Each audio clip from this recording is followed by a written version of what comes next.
का भारतीय जनता पार्टी कार्यालय में स्वागत है। साथियों,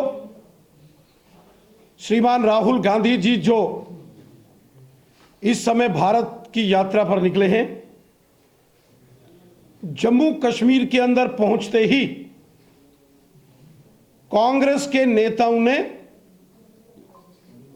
जो पाप, जो अपराध किया है, उनके लिए श्री राहुल गांधी जी को माफी मांगनी पड़ेगी। कांग्रेस के वरिष्ठ नेता और श्री राहुल गांधी जी के सहयोगी, उनके पारिवारिक मित्र दिग्विजय सिंह जी ने जिस प्रकार भारतीय सेना और भारतीय वायुसेना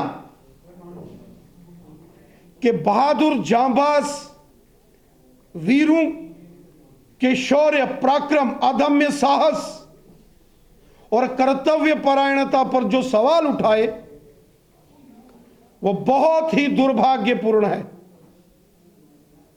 राहुल गांधी जी की इस भारत यात्रा में दिग्विजय सिंह जी ने जम्मू कश्मीर के अंदर भारतीय सेना और भारतीय वायुसेना के बहादुर जांबाज वीरों का जो अपमान किया, यह नाकाबिले बर्दाश्त है। इसको किसी सूरत में भी बर्दाश्त नहीं किया जा सकता। भारतीय सेना हो, जम्मू कश्मीर पुलिस हो, हमारे पैरामिलिट्री फोर्सेस के जवान हो, या हमारी वायुसेना हो, या हमारी इंडियन नेवी हो, हमारी सेनाओं के बहादुर जवानों ने बलिदान देकर जम्मू कश्मीर में पाकिस्तान प्रायोजित आतंकवाद से जंग लड़ी है। कितने हमारे सेना के और अन्य जो हमारे air force, Jammu Kashmir police, paramilitary forces के जवानों ने पाकिस्तान प्रायोजित इस आतंकवाद से लड़ते लड़ते वीर गति प्राप्त की है। पूरा देश अपने इन वीर बलिदानी, अपने बहादुर जांबाज वीरों को नमन करता है, सलूट करता है अपने वीरों की देशभक्ति को। लेकिन कांग्रेस के नेताओं ने देश का अपमान किया है, भारत माता का अपमान किया। जो सर्जिकल स्ट्राइक पाकिस्तान के कब्जे वाले जम्मू कश्मीर के अंदर हुई, उड़ी हमले के बाद भारतीय सेना ने पाकिस्तान के कब्जे वाले जम्मू कश्मीर में घुसकर आतंकवादी ठिकानों को ध्वस्त किया। पूरी दुनिया ने भारतीय सेना के जांबाज वीरों के शौर्य और पराक्रम को सलूट किया। और कांग्रेस के नेताओं को सबूत चाहिए।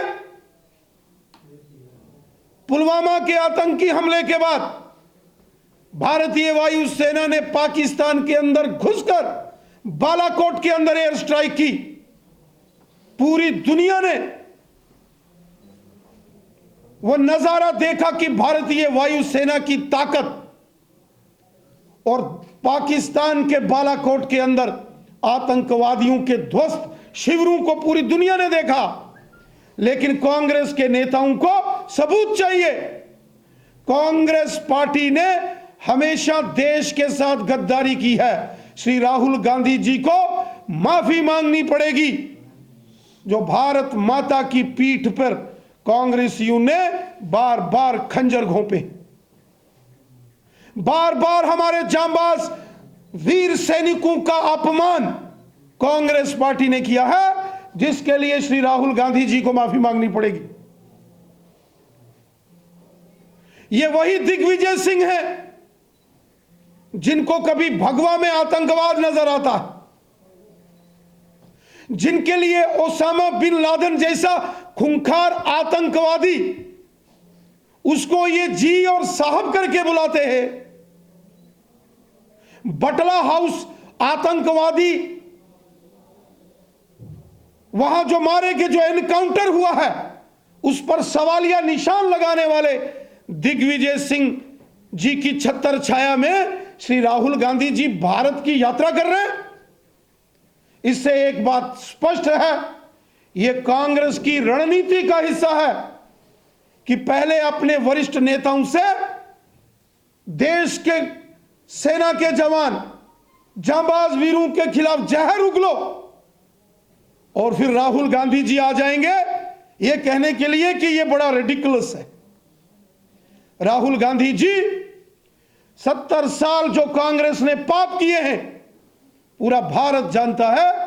कांग्रेस पार्टी ने हमेशा आतंकवाद, अलगाववाद और पाकिस्तान की मानसिकता रखने वाले तत्वों से हमदर्दी जताई है। कांग्रेस के कारण देश का विभाजन हुआ।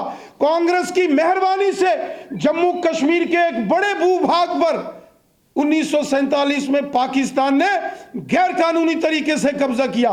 माफी मांगनी चाहिए राहुल गांधी जी को कि उनकी पार्टी और उनके परिवार के जो नेता प्रधानमंत्री थे, उनकी गलतियों के कारण देश का भी विभाजन हुआ और जम्मू कश्मीर के और लद्दाख के बड़े भूभाग पर पाकिस्तान ने गैर कानूनी तरीके से कब्जा किया। इसके लिए श्री राहुल गांधी जी को माफी मांगनी पड़ेगी। श्री राहुल गांधी कहते हैं कि मैं इस यात्रा से जम्मू कश्मीर के लोगों का दर्द समझने की कोशिश कर रहा हूं। श्री राहुल गांधी जी को 70 साल लगे कि जम्मू कश्मीर के लोगों का दर्द क्या है। 70 साल पश्चिम पाकिस्तान के जो विस्थापित, जो रेफ्यूजीज जम्मू कश्मीर में रह रहे थे, उनको कांग्रेस ने अधिकार नहीं दिए, नागरिकता नहीं दी। दलित समाज के लोग, वाल्मीकि समाज के लोग, गोरखा समाज के लोग, गुज्जर और बकरवाल समुदाय के लोग, पहाड़ी कबीले के लोग, जम्मू कश्मीर के अंदर जो हमारी मातृशक्ति है, महिलाएं हैं, 70 साल उनको अधिकारों से वंचित रखा गया। 70 साल जब जब कांग्रेस की सरकारें रही, जम्मू कश्मीर के देशभक्त लोगों को अपमानित और प्रताड़ित किया गया।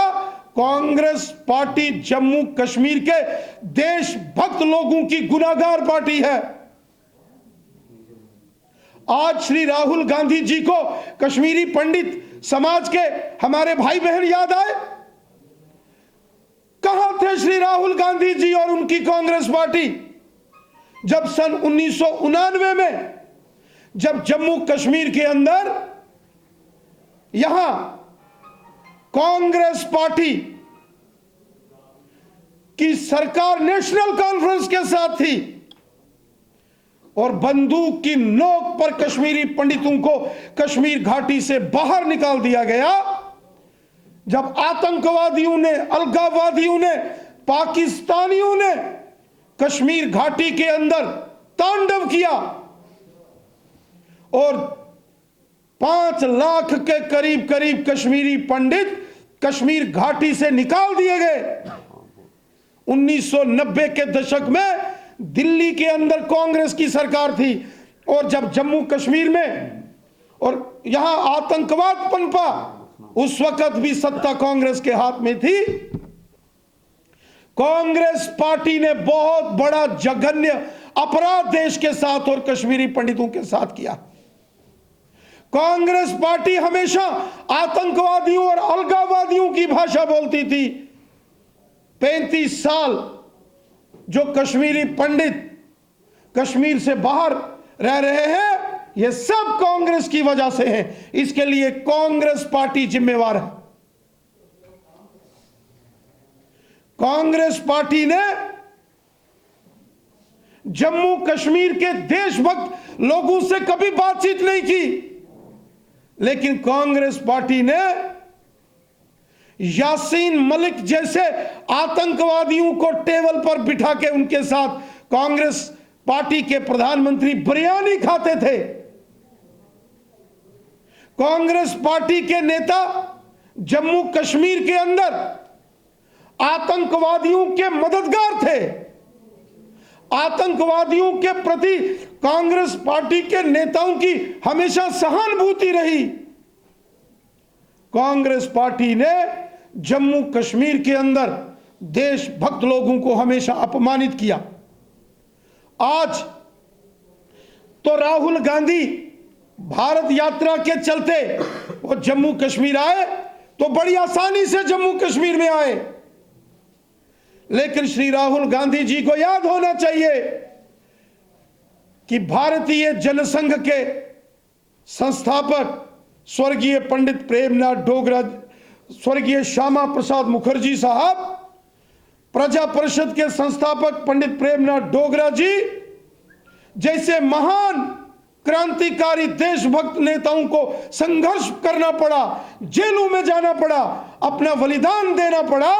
उसके बाद जाके जम्मू कश्मीर से परमिट सिस्टम समाप्त हुआ। वो परमिट सिस्टम जो पासपोर्ट टाइप व्यवस्था होती है वो जम्मू कश्मीर के लिए कांग्रेस ने दी थी।